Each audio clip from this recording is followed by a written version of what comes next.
La nature de Dieu est entièrement juste. Et donc, quand vous rencontrez Dieu, vous ne rencontrez pas de nuages, d'ombre, d'obscurité, de doute, de questions, de suspicions, d'incertitudes.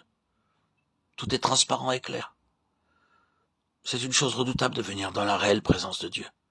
Vous n'avez pas besoin de parler. Vous savez qu'il vous connaît. Il lit en vous, absolument et véritablement. Quand le Seigneur Jésus était ici-bas, n'importe quelle obscurité qui venait en sa présence était aussitôt démasquée. Il n'avait pas à dire quoi que ce soit.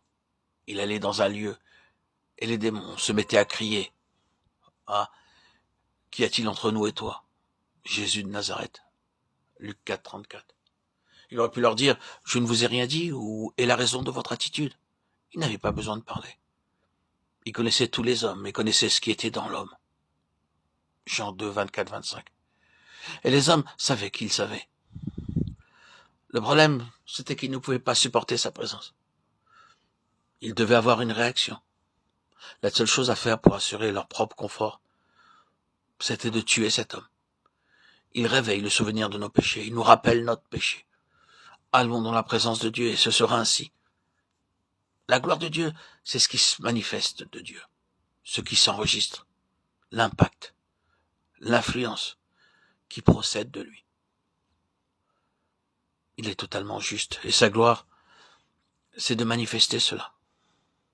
Dieu est intrinsèquement juste et il réclame que les hommes doivent être justes afin d'avoir de la communion avec lui, de se tenir dans sa présence et de demeurer éternellement dans sa brûlante lumière. Pensons au fait que nous pouvons être en présence d'un tel Dieu sans broncher. C'est l'évangile du Dieu béni, et c'est possible. Nous pouvons nous agenouiller dans une parfaite simplicité, sans aucune question ou hésitation, parler à ce Dieu et lui dire Père. Nous pouvons communier avec un tel Dieu sans crainte et demeurer dans sa présence, dans cette gloire qui consumerait quiconque ne serait pas en Christ. Cela, je sais, est assez simple et élémentaire. Mais c'est l'évangile de la gloire du Dieu satisfait. Ce n'est pas le message de terreur d'un Dieu mécontent, ce n'est pas la nouvelle désagréable d'un Dieu saint que nous devons craindre avec effroi, de devant lequel nous devons nous retirer, non. L'évangile, c'est la bonne nouvelle d'un Dieu satisfait. Il a trouvé son repos de sabbat, sa satisfaction, son bon plaisir, la réponse à tous ses désirs, l'accomplissement de tout son travail dans son Fils, notre Seigneur Jésus.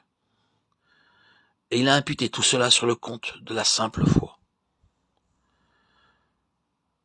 De plus, acceptés dans le bien-aimé, nous sommes proclamés libres. Et il nous est donné de proclamer que cette même liberté est pour tous les captifs.